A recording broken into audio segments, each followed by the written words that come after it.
15 white. Yeah, we had that. Think how short there the Lewis Hamilton. You mentioned the weekend a little bit sort of confused in terms of seeing how they do a qualifying lap, which I actually find extraordinary when you consider basically it's the one in every starting for the qualifying. So his sort of difficulties of the one lap pace that he saw Mercedes seem to be continuing at Ferrari. And Judy is doing whether as we just see the opening on the lap here from Volkan. Just only adapt to whatever car they've got. Yes, you need to get to teams and personalities and you know where the elementals are, but driving's driving. So I just don't buy into this. We need to give those Hamilton time to work out how they drive a Ferrari. I guess what's the alternative? They just signed him on a money deal, essentially away for Mercedes, and so you know he's still left it. Yeah, a little bit of now seeded the car. Leslie quick all the way through the weekend, really. And you know, Lewis seems to be struggling with great showing balance. But as you say, DC, it's not necessarily the fact he's starting to down to a new team. Maybe it is, and they're in it. So, but this is a driver that's different. So many Grand Prix, tops all the stats and so on the records. I mean, it is incredible the start today. The accolade that Lewis has racked up. He is big. Line replaced his Ferrari 10 year, and he'd be able to start to understand what's going on. Yeah, there is. We can't have the last year's man of Mercedes. It's coming, really. No, yeah. Well, as you were saying about all the stats, she is the goat, which I always feel like what it BVH down to. There always feel that that's not a sexy enough animal to. It reflects his brilliance. It's a conversation before, and I think I'm not anti-goats at all, but that chap's going to be something more majestic. Should be a lion. Yeah. When the goat's beating the lion, then what's happening there? He's having to be just one pole position in the last 4 seasons. He was saying that on the media day that he doesn't know how to put one together. But stats, as Trudy and David told you, tell a different story. Stroll is ahead of Albon, then it's Colapinto ahead of the Hasses. Ahead of Bamber, top side. We went down for the early run. So, what do you see when you went to the end of your career? Did you ever start to feel like you were missing a little bit of qualifying speed compared to your sort of front-running days in the McLaren? As you slipped back and went to Red Bull, were you ever sort of second-guessing yourself on a Saturday? Yeah, absolutely, 100%, and that's ultimately why I stopped. I stopped before I got to and things. One, I would do all the season driving, but the lap time just wasn't there. It was never the best of qualifying. It's fair to say I only had 12 poles out of 241 attempts, but the thing was I was in 3 little incidents at the start of Grand Prix, and the first time you blame the other guy, the second time you go, what was that guy thinking? The third time you go, that's 3 different incidents with me as a common denominator. I think it's time to stop. It's interesting the mindset and the journey going to reach that decision. Spares Lewis Hamilton heading out onto the racetrack. Everyone now filing onto the circuit. They're going to get 2 runs. Runners and 5 that have already set it. I mean, the benchmark for the Fórmula today just still turn on Alonso, isn't it? It was really looking quick again this weekend. But the thing with Fernando, the bet to Lewis, is the benchmark on the other side of the garage. Fernando, here he is, getting ready to take to the track. For the first time on a home soil this season. He's up against Armstrong. Maybe little guys just age slower. It's a theory these things. Anyway, I was trying to think, but it's really a question. Because he's like the Benjamin Button of drivers. He was racing when I retired. Well, as was Lewis. And I agree with you, it just seems, as much as we can tell, and having Lance Stroll as his team, he just seems to have all the hunger, all the speed. And what is it, 42 years old? Yeah, Fernando Alonso, 43 years, yeah. If you turn, though, Lance Stroll in Charlotte, let's see, he's 12th McLaren strong. It might have a different seal to it. I would imagine if you have Lewis suddenly a couple of tenths off on Lance, and you'd have Charles possibly ahead of Fernando, and it would give this a different feel to it. You're always comparing to your teammate. what I would say for Hamilton is his teammate is someone who just every years may potentially be the fastest under one lap. So it's a really tough reference. Yeah, given the capacity crowd here in Barcelona, I'm not sure I can agree with the statement you've just said, Julie. That was a bit quicker than for item. Let's have this conversation when we're at the next Grand Prix. The last one. So Hulkenberg's out there in the heavily revised Salva, and they've updated a lot on that car, but notably the fuel. Every time that the youth score is pulled to someone car, like throwing it off, it's all recently. Two days have had a better one-lap pace with Hulkenberg scoring all down the board. Start off the campaign with a 5-7th place, born out of experience in mixed conditions. In the drive, since then, not been an easy season for Sauber, who currently sitting last in the construction championship by Hulkenberg. It's the fastest time the inside far. It's gone out there. On the stop side, gone ahead and tried to win earlier on. Track to be done with every lap that we run. And here's a man who will be getting our rack choruses in the section around the circuit. Always in the points, every single time he's coming to this match from Great Carlos. So those 5 and after the road sweepers as well. What everyone else having into the champion the Wolshes. Big time is moved some all time now. We love the fast drivers on Sag as well. Something hasn't necessarily good one of the thought this weekend. Great form around here as he must be struggling compared to when we see them in the last 2 weekends. He got stopped off the line. He does third and 10th down on Lawson and behind Hulkenberg and Sauber as well. So Lawson, Hulkenberg, Sainz, Stroll, Alden, Colatinto, Borthlet and the 2 Haas cars who will just be hoping to keep it off the background of the grid given their form so far.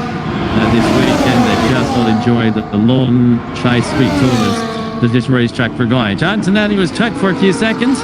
Lando Norris is half a second ahead. The McLaren continued to look very, very strong in the 7th zone. So Fernando Alonso to enjoy as he starts his push lap, tucked up just behind the retire's punching out all in the air. And the 14th final corner we go with George Russell, who misses out by 7 thousandths of a second. Hadjar continuing his strong 1-lap pace. 4/10 of a second. Defied Russell.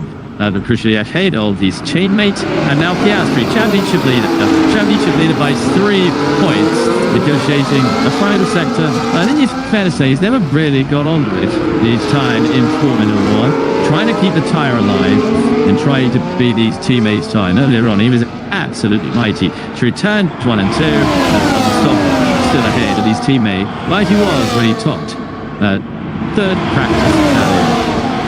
All the drivers getting their eye in, and as Julian mentioned there, there's always a little bit of circuit evolution. We've had some 4 races over there, taking some of the F1 over the way, putting on reduction. But I think you're absolutely right. I think Oscar Piastri has tried to use speed on the racetrack, but generally this year, he's been stronger everywhere. He was limited in the shadow of not last year, but he leaked the championship, no apply mistake. He leads it by the performances he's put in. So it's just fascinating to watch the intra-team battle they've developed. Yeah, the progression has been mighty. Oscar Piastri has out-qualified Lando Norris 4 times this year. That's already as much as he managed throughout the entirety of last year. Ferraris have gone over the line with their first efforts on this qualifying test stage. Charles Leclerc 4th, Lewis Hamilton in 7th, over to the world champion to see where he sits in the qualifying tactic. Ferraris are so low to the crowd through the final quarter as well. You could just see them striking out against the asphalt. Stackenhoff around his first lap there. Yeah, 10ths off in, well, maybe slightly less than in the first sector. So there is an element, I believe it or not, of how to use the tires, even though it's all 1 lap on the for the best day. They are managing a little bit in that first sector, not trying to take too much out of it, so they've got everything available in this section towards the end. So this Ford taking the top, let's see where he puts him. Trishly takes him ahead, and Lando Norris pushing the McLarens would be a big statement if he was able to do so later on. We're just looking for the 15 fastest cars to make our way into the next part of qualifying, and at the moment, Hulkenberg, Ocon, Sainz, Tsunoda and Bortoletto are in at the bottom side. So they've been Dragovic, former Formula 2 champion, and a double winner around here in that championship. feature race. He's a reserve driver at Aston Martin, the Montmeló Dusty, one of the great all-time strikers. Just the 10th that you sleep your titles for, just a 10.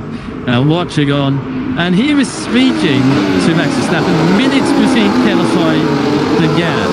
Pretty strange phenomena that only Formula One really offers, because we were discussing in the box, DC, that you wouldn't get it the other way around. You would have Max Verstappen yakking Lewandowski in the tunnel before a match. No, it's just a cultural thing. It was all sports developing, and Formula One and motor racing, it's a part of the preparation of getting the vehicle ready to go with it. You're started by your mechanics, your engineers, and Formula One has afforded over the years the opportunity for key partners and whatever global bangers to be on the grid. And some drivers like to chat, some like to keep the distance. I was pretty relaxed when it came to saying hi to people, because I felt when you got in the car with your helmet on, that was enough time to get your focus. Julian, how are you? Were you chitty-chatty, or were you like, full of the dice? It depended on the race, didn't it? But if it was a big one, or if there was something on it, I would like just not be speaking to Mitch. Go on. Cold as ice. Please don't bother me. In the moment before you walk into the garage, for me that was like, right, I'm in the zone now. Want to jump in the car, say hello to the engineer, and talk about the last minute craft, and get on the drug in the car rather than exchanging pleasantries with various people. That's the real passive theory. I've considered that a couple of times over the last 2 years. I only check. All right, storming is to go. We need a top 15 in the order at the moment, even though it's a heavily revised Sauber. Both of them are going out. Hulkenberg and Born. Sonoda will not want the narrative of, we've had a couple of races to get up to speed, but it's not working out for him in that second Red Bull. Essentially, to be said about the Paris in the past, essentially to be said about to be more so in the past. High pressure lap coming his way. Sainz, with his maximum record of always being in the top 10 here, ever since we've had to come to Grand Prix. But he hasn't looked comfortable with that with him all weekend long. Of course, you would expect Sainz to find some. You would expect Hulkenberg to improve on a final push up in qualifying. So, we know they're here quite right as we go into the final run. We could bring it back to the five that went out at the start of the session as well. They've done 2 sets of tires. So, that's just about offer. Who has done 2 sets of tires still in the Model 5. Lawrence Stroll has improved on a second set. Hasn't done himself too loftily up the order. Unlike Alex Albert, who put on the second set, is up in 6th place. So, managing to dial in. Those that have already run their second set of tires, including Colin Pinto here, is waiting for a chance.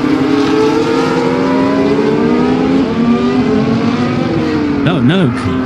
Colin Pinto reporting a problem with the car. He's looking for something. Sainz immediately told, I'm sure on the radio he'd have been told, he's got a problem, you're allowed to go past him. The problem is, everyone else has just bottled in right behind. I don't know if Hamilton's thought the steering was to get round Colin Pinto. Now pressing forward and everyone else can get on with the qualifying. He's obviously got drive of the sorts, and then it should get moving. It almost suggests to me that the clutch was disengaging, slipping.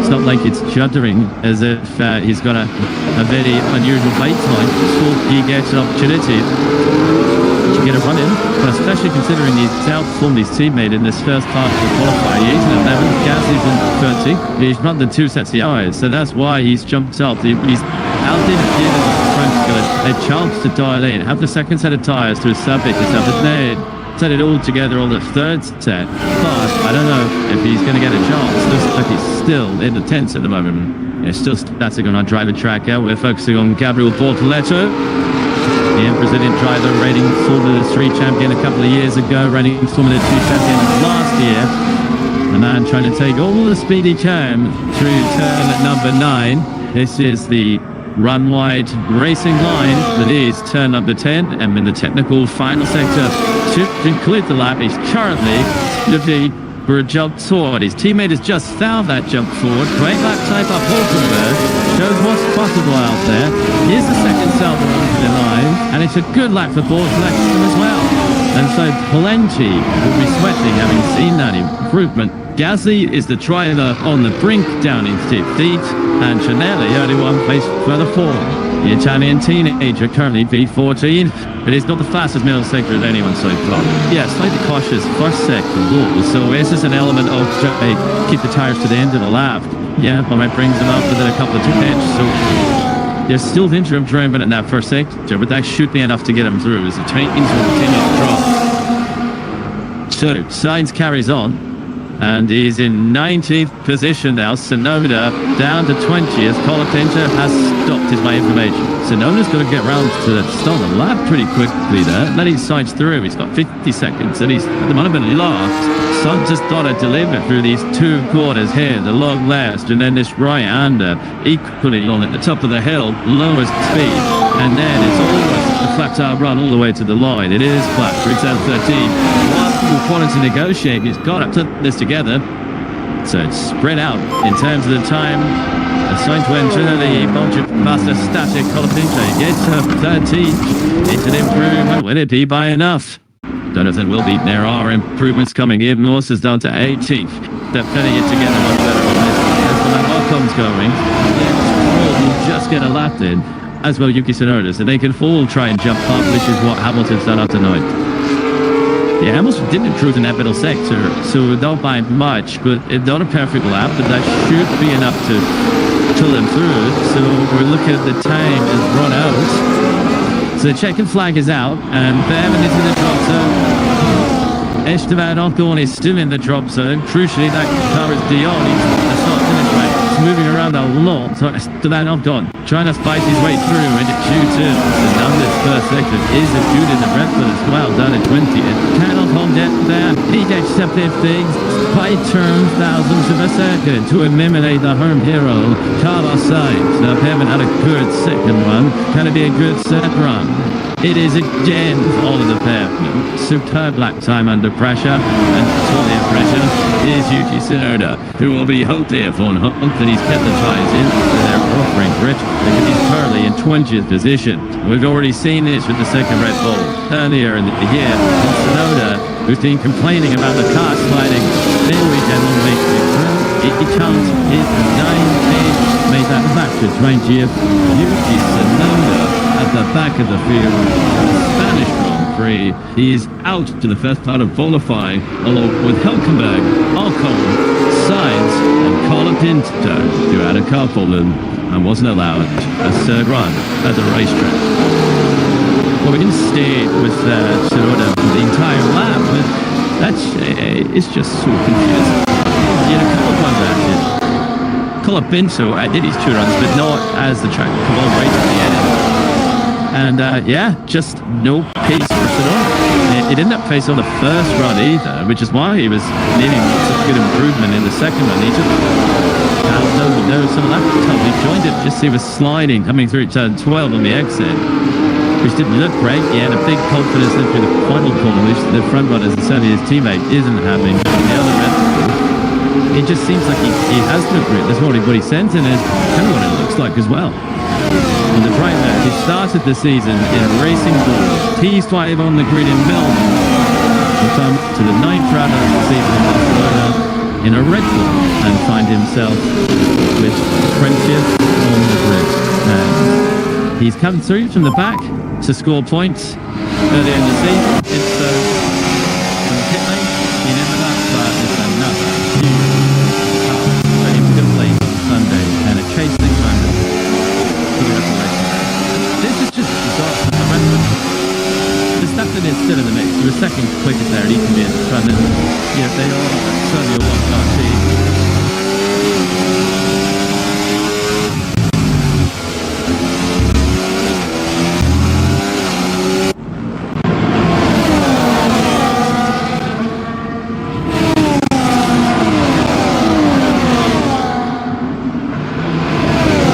These sort of performances. You put in Tsunoda and you're getting these sort of performances. It is, well, I can't explain it. I just don't get the sort of offset in lap time. Well, I guess we're looking at half second. Without Beschleunigungslegs and post Formula 1 is. But it's almost like Tsunoda could be stressed for a transfer back to racing boots. just it's the yeah, absolutely. Yeah, Carlos Sainz. The winners were expecting a tough weekend, but only don't think they were expecting PAT, his worst qualifying result of the season. Let's now dig into that Yuki Tsunoda lap. You're looking at the man in the garage who's been eliminated. Alex Prundle's going to take us through why that was. Yeah, Yuki Tsunoda really struggling in that one. Finds yourself absolutely in the rear of the field. Have one look at it. It looks like the grip with the Red Bull just falls apart at the end of the lap. Like, let's take a look at the lap as it plays out for Yuki Tsunoda at the end of Q1 then. He's through the final corner. He finds himself a little bit wide in the first couple of corners here. But I think that the main loss for him is towards the end of the lap. Then bouncing off the floor, Red Bull nice and low, down towards turn 1. You see he's slightly wide of that apex curve in T1, not a disaster, slightly wide in T2 as well. And then decent speed through turn 3. Watch it already though, watch. Across the racetrack here, with that left front tyre not before. He's still got decent performance as it gets down to the apex of turn 4, not quite bringing the track out on the exit for Yuki Tsunoda. Again, slightly wide in his side, not quite pinpoint perfect in a session which was so close for all the drivers to make it through. Nice performance down towards turn 7, not too much you can pick from there.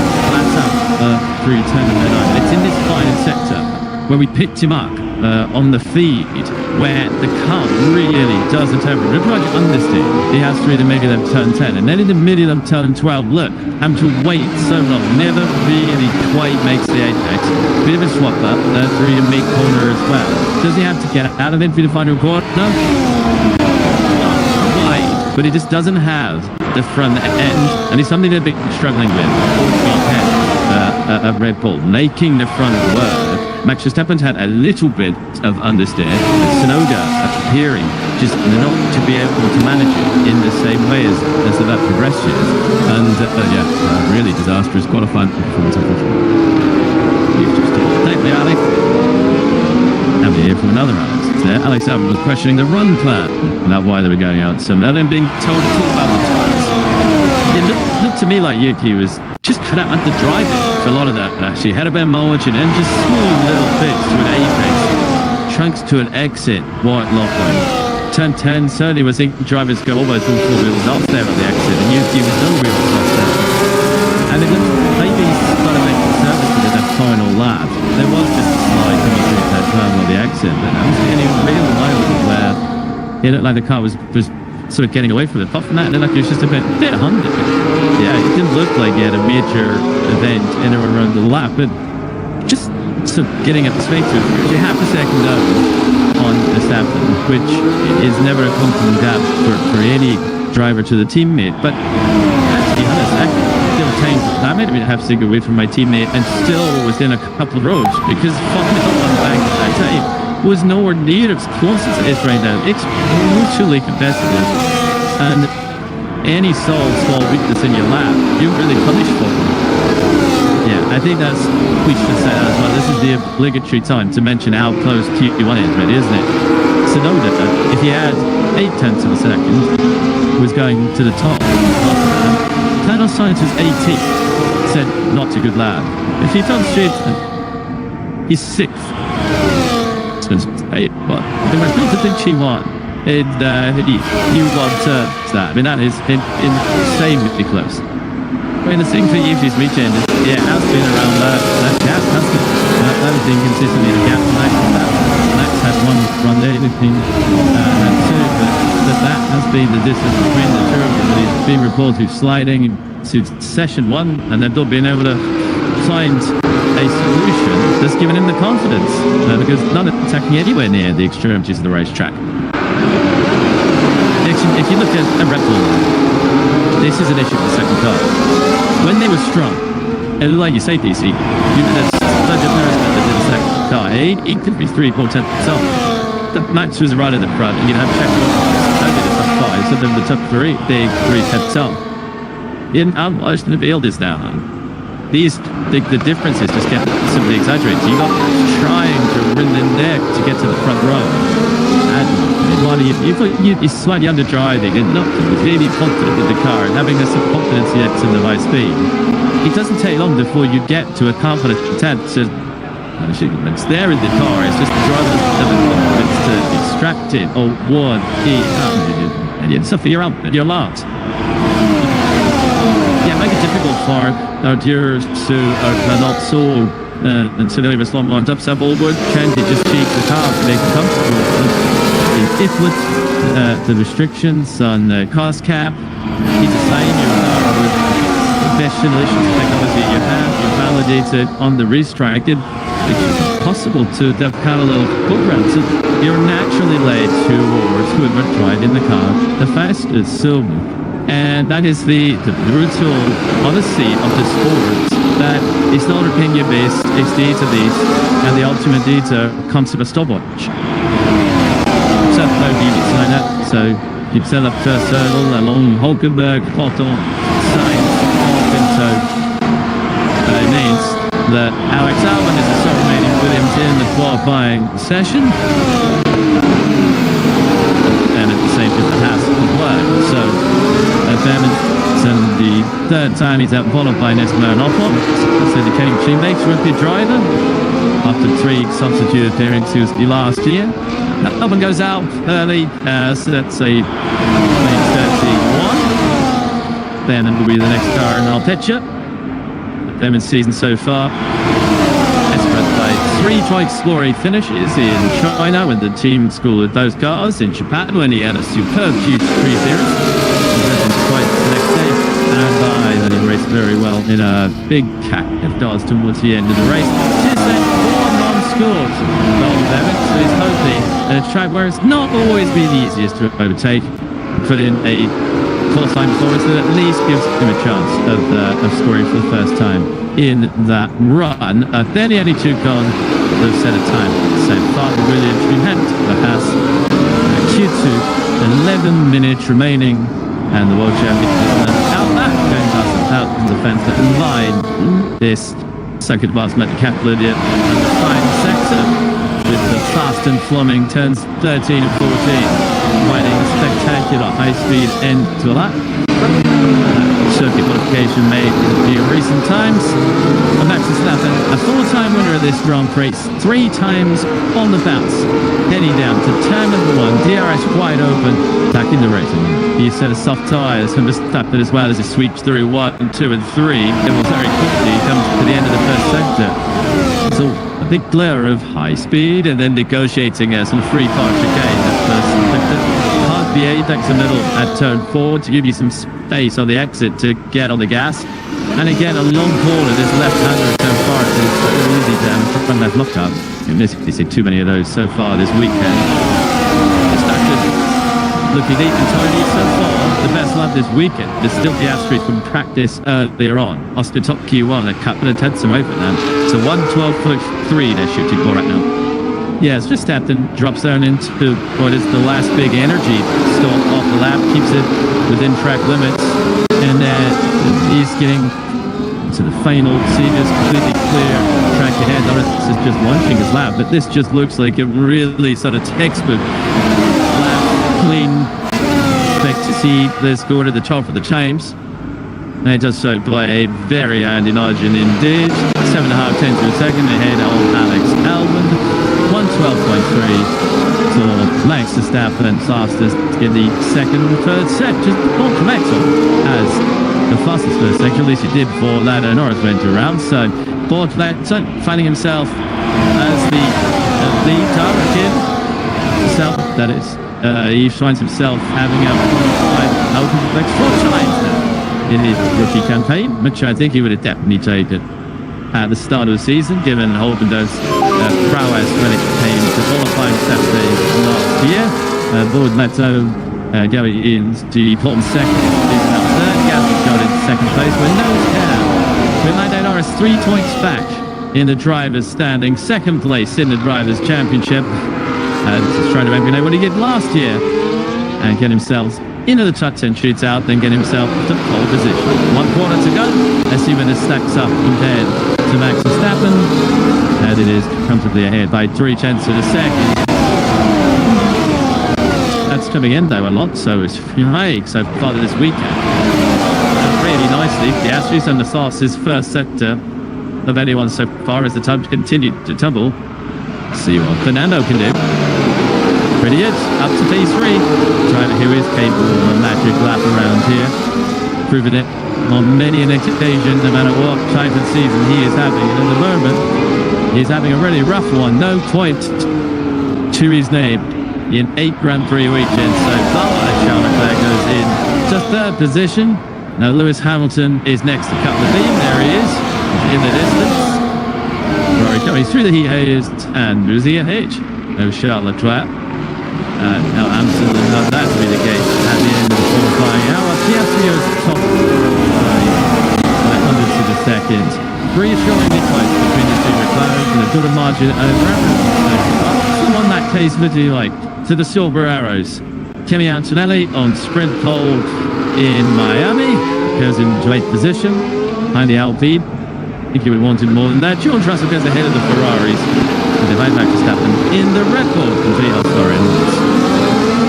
Well, it's just still to the sort of phase of doing enough to make sure you're in the shootout, the top 10, but helping still would be a bit of late, a little bit more, and the team generally were also feeling going into the session that they were certainly capable of being best of the rest by now, and so that was blocking gap between Verstappen and off just under half a tent. And how close it is from Verstappen down to Leclerc and beyond. See, they do that on one separating third to seventh, and it's 3 now that separating first to third. To listen, the McLarens, they be clear of the rest of the field. They can hook things up. That is new tyres. Everyone pretty much at the field, the top 12, they're all on a set of new tyres, new stuff. So it's much alike. And so we're heading towards the McLaren shooter. Between those two, half a tenth with Norris. That didn't have enough data. That's loud to distance over 13. It's one more. Oh, he's had this before from George Russell. Then the sweat was dripping on 3 semis. He thought it was raining. What was it about that night in Spain? Yeah. No, he didn't have many forecasts before the session started. Well, even if he had his eyes on the track and not the sky ahead, he would be up to have a chance to give this happen. But yeah, the knowledge is power, and any information you can share with your team is a good thing. But they'll predict a green.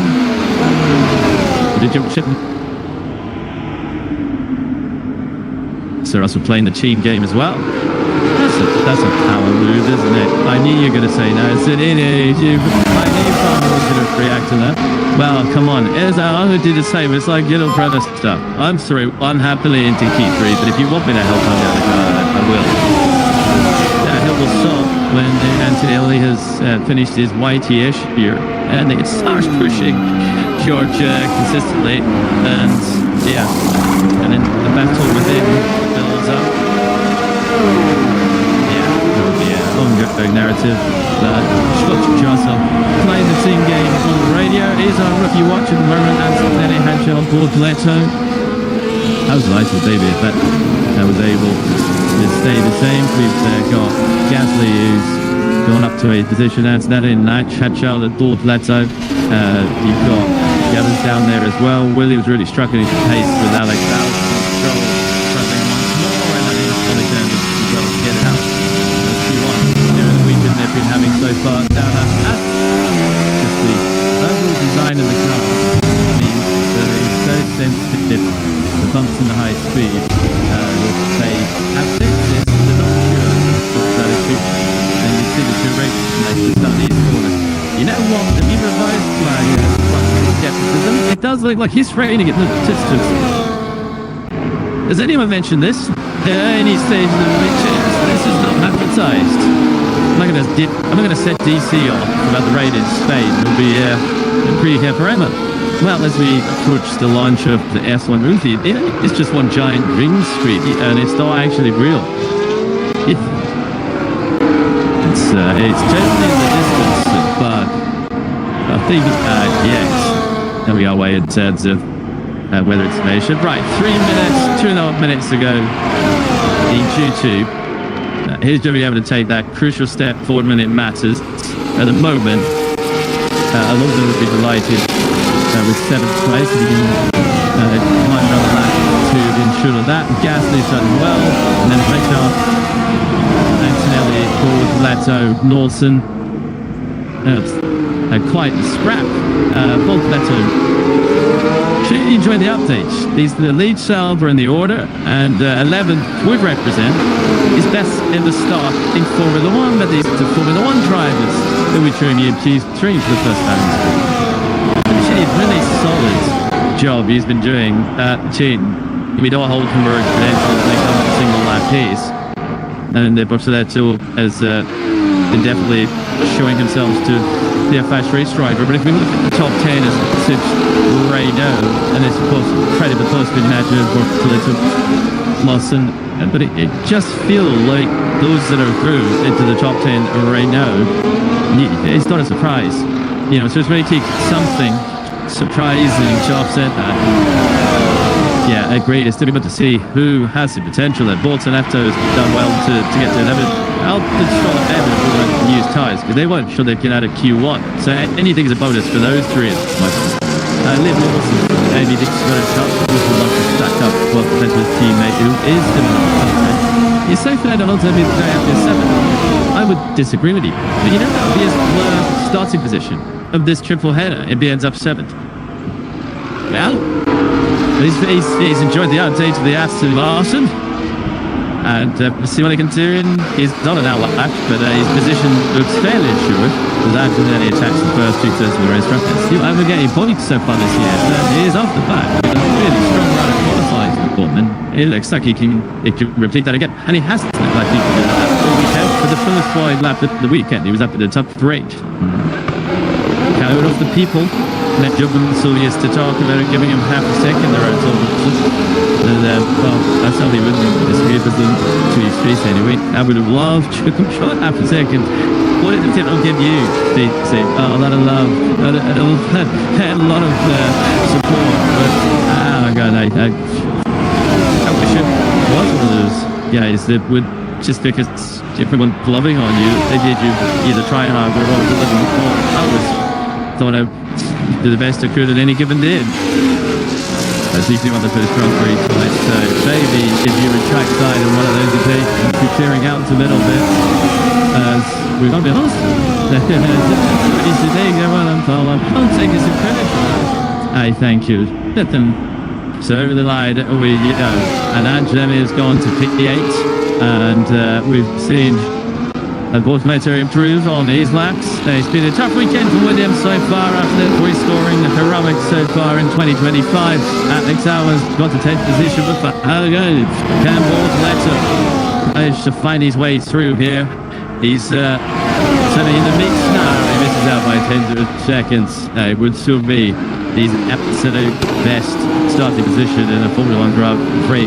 One that King so far this European Isaac Hadjar running down to 12th position. Liam Lawson 2/10 away from Albon as well. Chacha finds a way again under pressure. He fights his way to the top 10.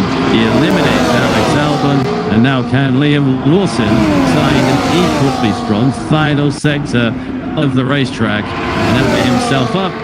Challenge. He's already 13th with Liam Lawson after his career best finish with T8 in the previous Grand Prix. This is just it. And that one, all the seven victories, as you can see, 4/10 of a second away from Pierre Gasly. Can go do well to find himself tooling back to where he currently is in the order. Stroll's already been over the line. Lawson's completed his effort. Albon in 11th will be a bit of disappointment, but maybe in the context of the weekend, not so much. Best have a starting position with Bortoletto, and Behrman can do no more with that car around this circuit. And it's Albon, Bortoletto, Lawson, Stroll, and Behrman, the 5 to pull in the second part of qualifying. And he gets it. Gasly makes it through by 300th of a second. Antonelli gets through as well. Alonso, Leclerc, Thatcher, Hamilton, Russell, Verstappen, and the 2 McLarens at the F3 time. So they shuffled the order around a little bit, but it was the 10 that we thought should get there that did get there. And it was just Isaac Hadjar that had done the lap out right at the end there.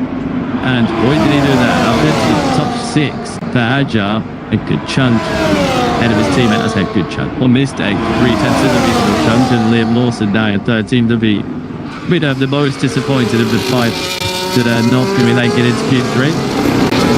Alden missed that, but not very much.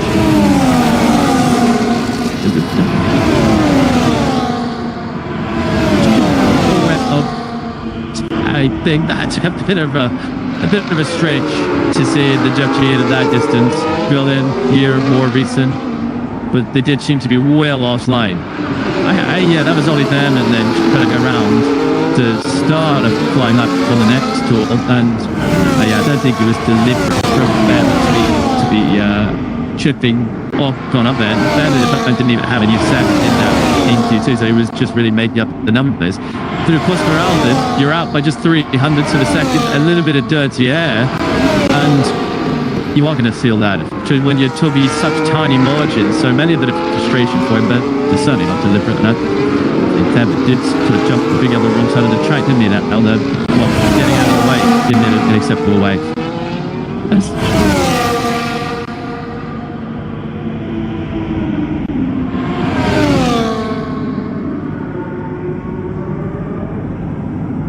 Yeah, Behrman addressing his P15.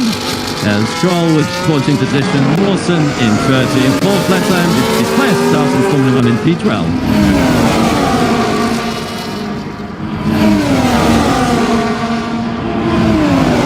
I'm really impressed with Paul Toledo. We're yet to really see him feature on a Sunday, aren't we? He's had a few of these qualifiers where he starts not far out of the top 10. I'd like to see him. Give him, I mean, maybe it will take some of this rain actually falling.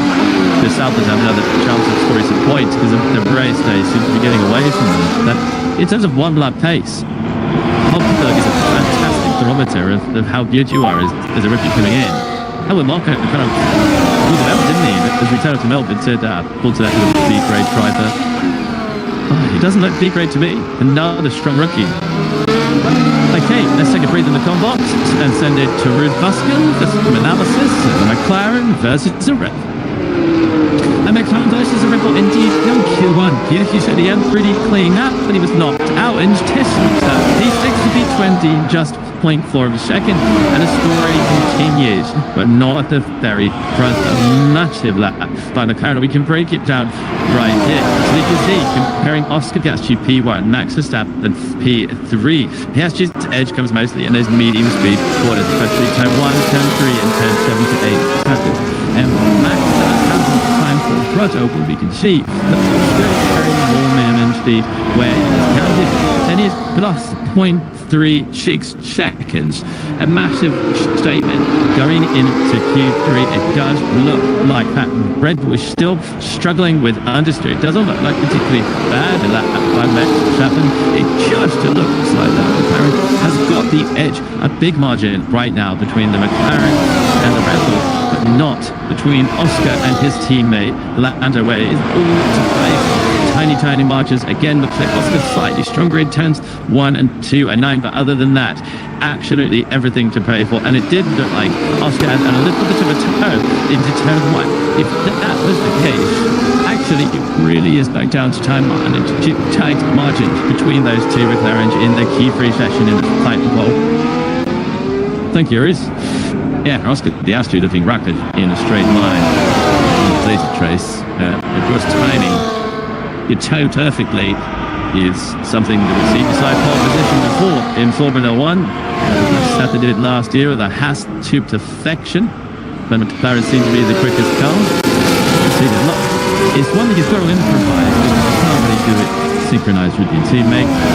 The luxury that Verstappen has, his teammate is going to slow in the back for this Grand Prix. If you've just joined us in the session, you've got to get a little bit lucky to find someone completing a flying lap as you're ready to open the one up. Max has done that with his teammate in Jeddah this year as Yuki managed to give him a bit of a toe towards pole position. And then if that's with a toe, then that's 1.5 of Oscar's 3.5 advantage over Max there. So Rich right, the rest of it, the Red Bull are away. Still think it's going to be too much for them to make up, but I think the consistency that both McLaren drivers are now finding those lap times should make them a formidable force heading into Q3. That we will see. This is where Max can also survive. Yeah, but it does feel like it's a case of which one's going to bat and this will be on pole. And then what is the mix of the Mercedes, Red Bull and Ferrari? Ferrari coming out at lead. I felt to me that Mercedes were everybody saw it going into quality, but it's so close. The future shows the last session time is to the Verstappen, Russell, Hamilton move. But this is the moment that he discovers his qualifying form. We know Leclerc is the brilliant benchmark.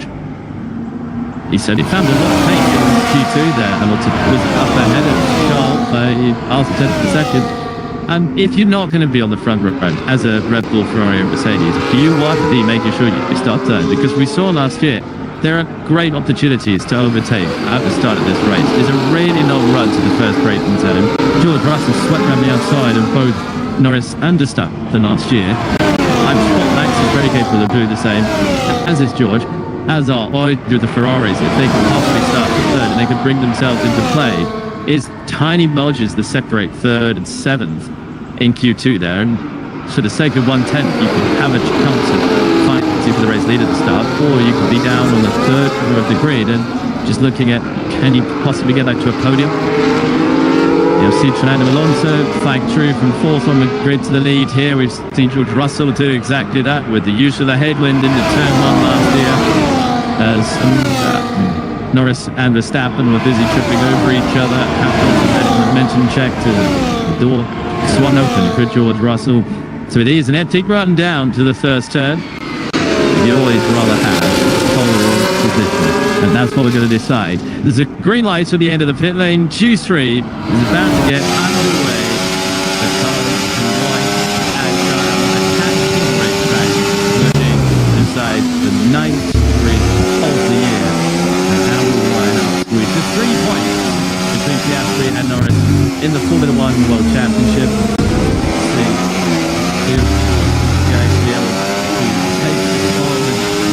Max Verstappen, if he was able to do so, would be a major satisfaction because McLaren they copy the sessions throughout practice. You've got the inter-team battle between Piastri and Norris. All Piastri's pole positions scored this year. He's aiming for his 4th career pole. Lando Norris, he's aiming for his return to the Ferrari's looking for pole position number 12. Lewis Hamilton in your picture. Sage got mad and done a lap together. They'll be hoping to, at the very least, the second row of the grid. That would represent, he was ahead of Charles Leclerc. Very good day's work in the context of where that Ferrari is down itself this weekend. Even the prep laps were important this weekend. You see the cars going up to a glacial pace around on the circuit, keeping the tyres to the temperature window. So this will be a slow trundling round, around 18 miles an hour, keeping that temperature window where you want it to be, and then finally attacking the racetrack DC. Yeah, the great thing actually, as we've looked at that cloud coming in, as identified early by Eli Russell, it's amazing how doing a lap under a cloud, not only doing anything under a cloud is not included in a budget, but doing a lap up, it just brings the car into a window of performance. So we talk about a track being a living thing and track evolution. This could just unleash a better performance for someone that may haven't quite seen it. The fact that we do, you know, it's not, the lights haven't gone out, but it's definitely a big stereo out there. He's doing dark out there. Let's see whether Piastri can put together his best ever Spanish Grand Prix qualifying performance. So the first Grand Prix here at United. Because it's so much of the exit curve at turn number 2 all weekend long. Usual for MSC. Older racetrack at that point. So a 21-4 on his first run. About a point down the hill. He did turn up to 5. Yeah, this is it's a green track actually. A little bit of elevation change, not quite spine, but enough to give you the sensation as he drops down into the apex of 7, rises up to 9. They'll be absolutely flat. He's going to see his teammate ahead, who will be keen not to give him any such stream or launch his lap at all. And this might be enough just to unsettle Oscar as he sees Norris is going to have to get off line at some point. Yeah, see if you're ready, got out of the way. God, this is going to get Norris with time. This exactly what we talked about. That Lando's going to start his lap behind Oscar, who comes across the line and will jump out of the way. There we go. There is no teamwork going on in McLaren. Yeah, that's like, you're not getting a tour, buddy. You're having to do this on your own. Piastri's first lap was 1:11.836, and it was a really strong Eternal Divorce. George Russell, yes, 0.2 of a second away. Rushmore enemy teammate Kimi Antonelli, fastest title so far. Verstappen trying to get back in contention, only good enough for P3. Lando Norris has the fastest first hitter of anyone so far, and we go on board with a man who's hoping to retrain the championship lead this weekend. Climbing the hill to 7th and 8th. Next year to south at turn number 9. Absolutely in the hills as he runs, and this is like the flaps coming towards him nicely. Middle section, no flashes of old, but that's definitely within the window. It's a beautiful moment. What you get here again, no, everyone can get their scoop top. Around 12, it's the just the 2 fast ones to go. The shade after securing high position in Monaco. We got a little bit of maybe south back. Can it be provisional pole for Lando Norris? It is by 1/100th of a second. The two McLaren drivers are separated by 1/100th of a second on the timing page. 3 points in the championship, and it's a McLaren front row as it stands. But it is game on into the final run, and that is why Oscar was so desperate to avoid giving Lando any semblance of a slipstream back. Charles Leclerc's on a decent run in the Ferrari is, or Hamilton's fifth, all the way to Verstappen, then it comes up himself in the top 3, I think, get through the final sector.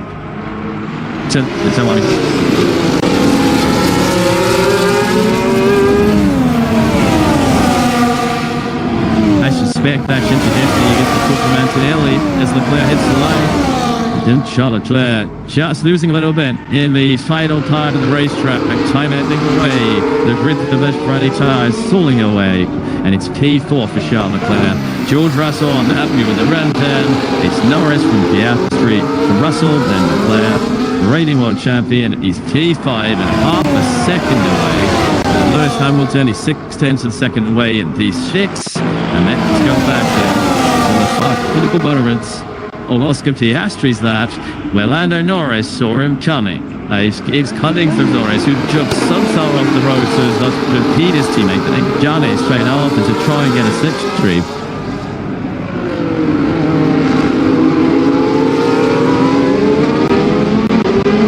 Lord G. Gibbons, join, Ibashiki, cutting, Gianni Hikes, he nearly touched up on the grate. Then Oscar said it's 70 was, don't give any extra slipstream to Norris. Start 1/100th of a second between the two. Went right back to the car, and that was good communication to Oscar as well, because the race engineer, driver, and team on one side of the garage. The other side, they're rivals today. This looks like it's McLaren with McLaren, and Oscar will kiss up the garage to make sure they beat Lando. Cranking the car either way within on 2, but that was good communication there. Simply actually saying, be careful, don't give him that turn. Yeah, absolutely. And in Russell is lead down your communication in terms of Lord Antonelli is not doing what I'm doing, and I'm within a couple of tenths. Give me a shot at the control, and we're not seeing Alonso is equal power enough to put him in amongst the big runners. And let's see whether Fernando Alonso can conjure out another glorious lap around this circuit. He's taking machinery in the past that had no business being in the top 10 to the upper echelons of the grid. He's a former winner of multiple occasions around it. 4/10 of a second away. How much can he keep the time alive to the technical final sector of the racetrack? Young corners here, 10 and 12, where you do start to fight the car with a bit of oversteer. Keeps it Kent through 13. Orange committed through 14 as well. They want it. Where does he go? Epic stuff for Alonso. He's gone to P5. Ahead of the reigning world champion. What a lap for the crowd to revel in. For the driver to revel in. He might get beaten on the second run. But that's the sort of thing that you remember for years after you see it in the crowd. The driver, 43 years of age, still fights for you. Fighting the viewpoint. Love it. Absolutely love it. What a lap there. He may well give it. But putting himself right in amongst two Ferraris and in front of our current world champion. So the Clave is happy with what he's done there, and he's out of the car. So that is it. Ferrari in fourth. Hamilton will go again. I thought I'm not excited with that upset. What a great lap. Drop. Very good. What a occasion animal. Here, look at him. Thinking of milking the crowd as he should. They have given him the support. He's driven a lap that he obviously feels is a lap. And, well, you could disagree.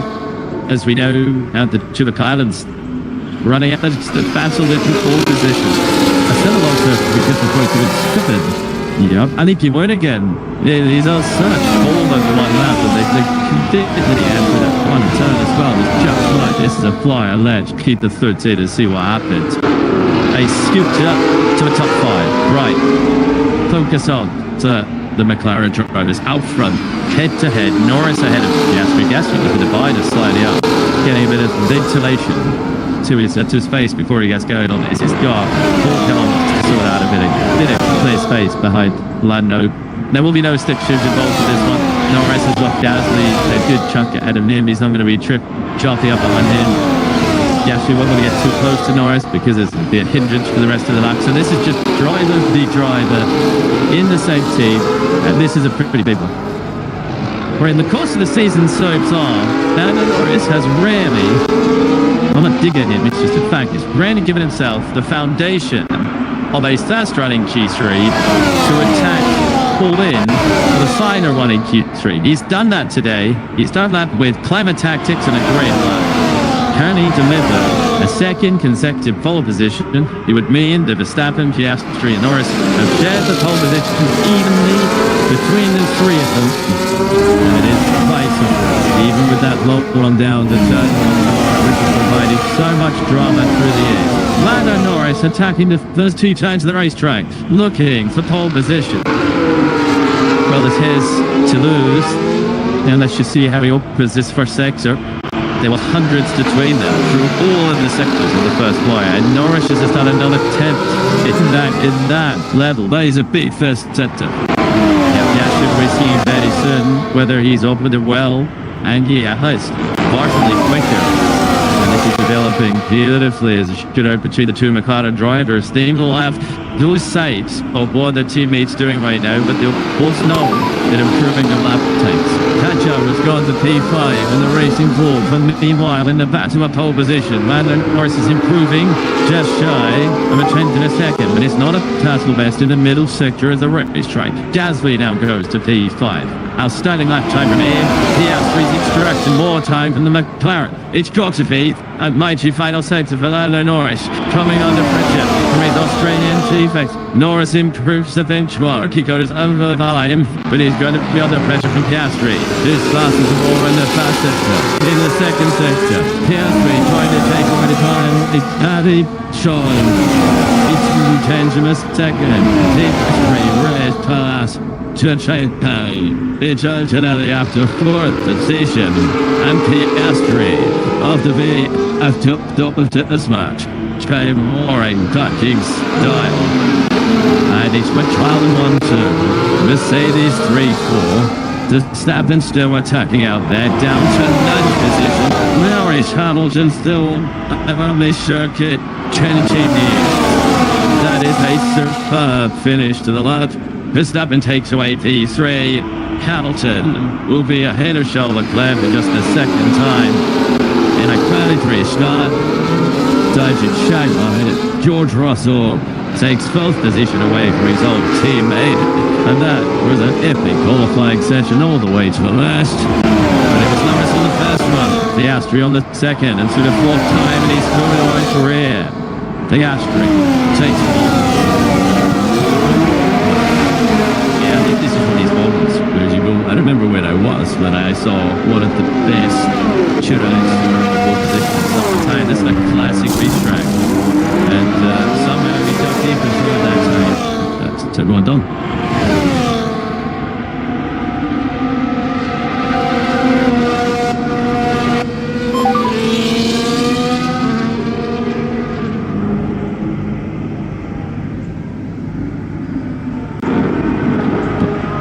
That's such a big volume that he's did it on pole as well.